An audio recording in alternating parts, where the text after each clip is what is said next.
Ako na to. Oo, sige. Wala nang problema. Balik ko na yung pera. Kabala ko pala nagupit na yan. Napatungo na naman ako.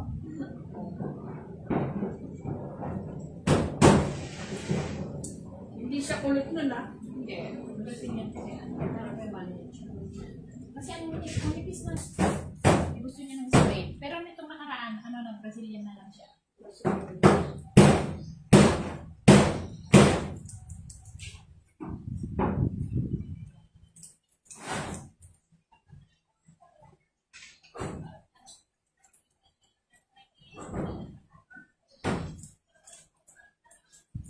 Actually, si Arlene nag-aaral yun. Hindi ko baka hindi na rin na.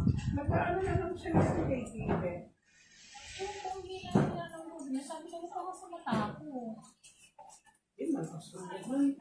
Nagmumotor nga nung pumapasok. Sa pagbubuti.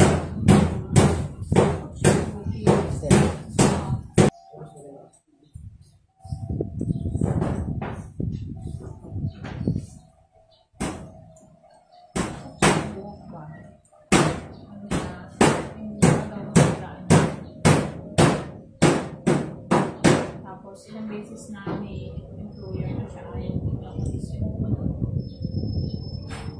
Sabi ko, hindi ka sigurado, huwag ka naman ano. Baka bigla ka na lang umuwi. Laging ganun eh. Nagkakakulong makapamang na yun, bigla ka naman ang employer. Kasi normally pagka-Saudi, mga employer ayaw nila na nalilin. Di ba sinasabi ka na, tapos bigla kang umuwi.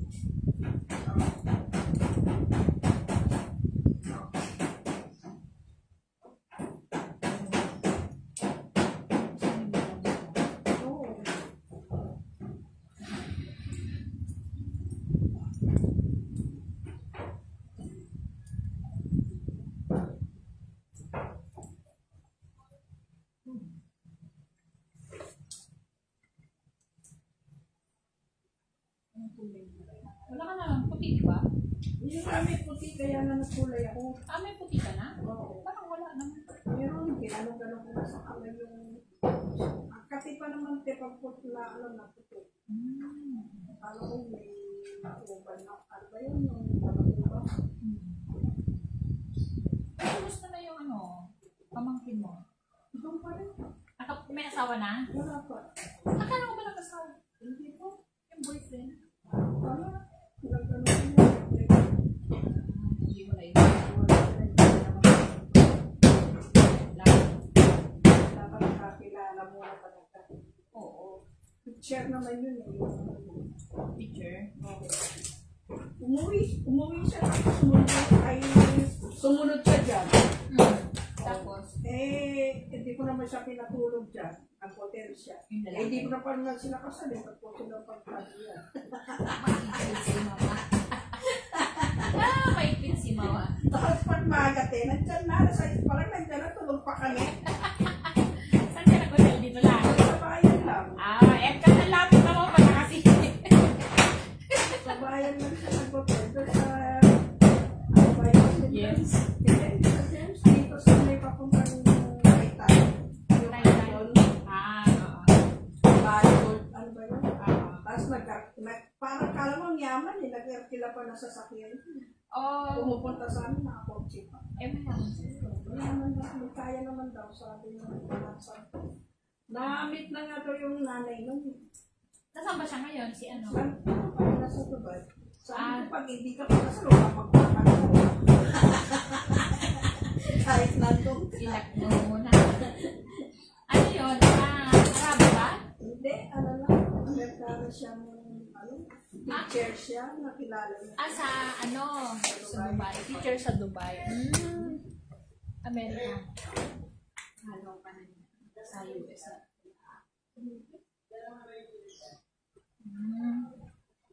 Si Kuya Michael na pag nandun si Charo, palagi niyang tinitingnan.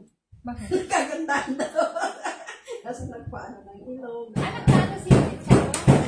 Hindi ang ganda niya. Binago niya. Ang ganda ng anak mo, sabi niya. niya, kasi isang driver na, siya ako sa driver. Pag malayo yung lakad namin, nagpapadrive ako sa kanya. Kasi hindi na kaya ng kita, matanda na. 75 yun. 75 na? Oo. Kaya siya pinapadrive.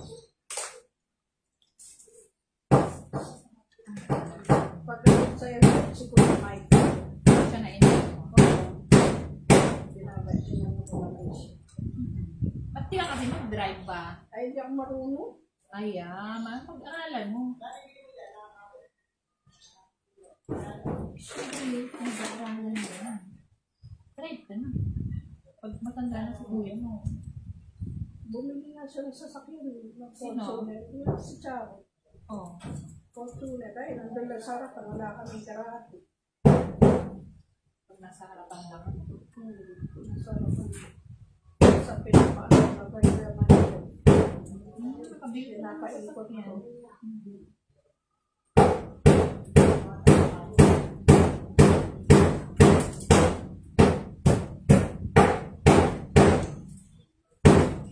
May nakalimutan pala ako eh. Ano yun? Makakupal. Isa yun na kasi. Nakalimutan ko kasi binala ko sa Hungary yun, makakatawa. Saan ka bibili? Doon sa lugar. Pero pa mas malapit sa taas. Ibalik mo na lang yan. Kunin mo yung 75 lang isang ganun yun eh. Sa Shea? Oo. Kahit tatlo, di 200 ano lang. Sa shade Sige ba? po. Hindi po yung receipt ko. Balik mo. Hindi, receipt ko na lang. Tapos, ano yung pako? Magkano yung pako? Dito na po siguro. Kung tatlo, mag-isipin ko. Tatlo lang na pako? Hindi, kung tatlong bibili niya. Lating kilo. Kasi kapag ka 75, 85 po 150, ata. 85. o 85, o dagdagan mo. Basta kung magkano yan, kunin mo yung ano dyan. Kung anong ano niya.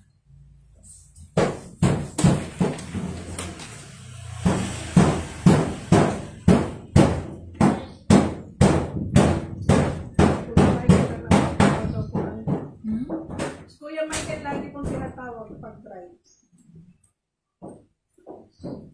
Diba, minsan may cellphone niya. Yung sa tayian.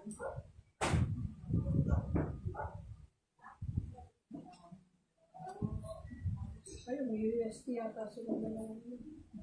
Walang tanga.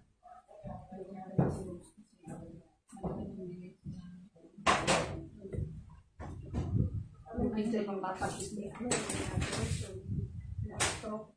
Si Jerry. Akala ko, pinauwi na nila. Pinauwi na yun, taas mo.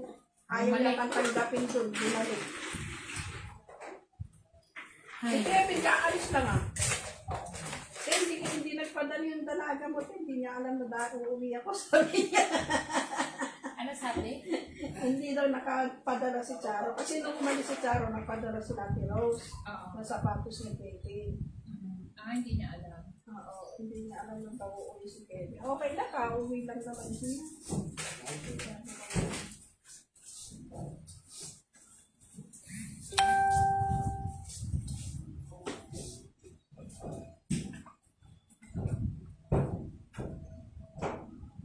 Ano, sila mag-asawa? Nino. May Kevin. Hindi ko pa nakita yung asawa nun. Di ba dinala dyan?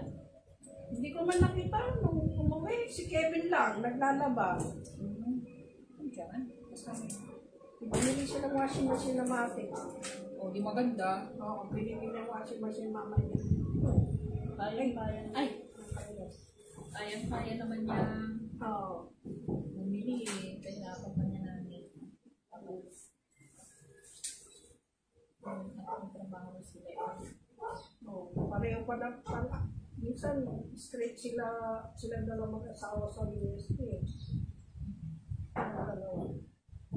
Kaya din. Dapat bahay nga ang bilhin niya sa nanay. Sabi ko mga sa kanila. Dapat malakas kayo pumunta. Bumili na kayo ng bahay. Kasi forever baka niya. Forever na nangungupahan.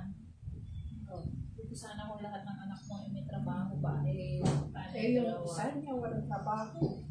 Yung Kenneth, pasawa yun. Pwede sumama sa tatay mo. Si Kuya Michael.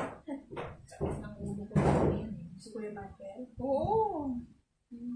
Kung nasa akin yan, sakit sa ulo ko. Sabi niya na, tumira sa'yo. Nung pinakukwentuhan pa niyo. Siya daw driver mo para. Sakit sa ulo nga. Nag-uuwi ng babae.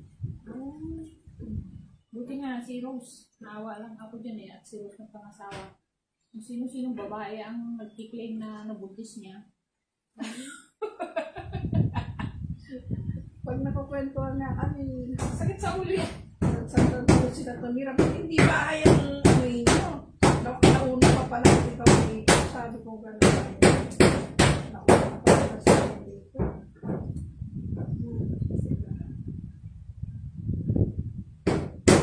Sakit sa ulo ko niya. Lagi akong nasa presinto. Eh, sabi niya, mana lang sa'yo. Binalik lang sa'yo. Oo, si Kenneth. Lagi ang may dalang babae. Oo. Kaya ngayon wala na siya. Wala na. Oo. Uy, wala niya pwede. Maaaring tayo. Hindi. Oo, alam ko naman yun. Kasi si Melky dati, Babaero. oo, na ano nga, pinakukulong nga eh. Ako naman sita nga. Siyempre kapatid mo. Yan inaareglo ko. Ako tuloy yung ulang niya. Magastos. Siyempre ayaw ko makulong ka. Kasi once na makulong ka, meron ka ng ano ba? Hindi ka na makakuha ng lisensya. Ito meron ng masamang record ba? Yan binata yan. Stress mo yan. Buti yung si Kevin matino, no? Oo, sige. Sige. I-ano natin, para kumagal. Kasi pag di na Brazilian, ganyan siya. Wow.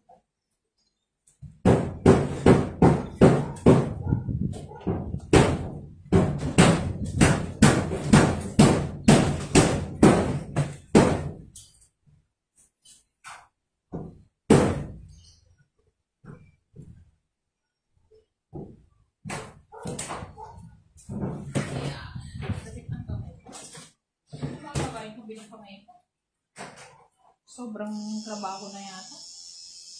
Pag tumatanda talaga, ang dami namang sakit. Oo, ako masakit ko naman, Nicole. Diet ka. Ha? Diet ka. Kasi nahirapan yung ano mo. Masakit ko lagi, Nicole. Oo, kasi mabigat. Mabigat ka na nga. Sabi mo nga kumayat ba yun? Parang mataba. Wala na lahat ang ginawa ito kung di kumain ng matamis. Hindi, dahil ko lang kasi akong ginagawa. Pag ano, kain na. Kain.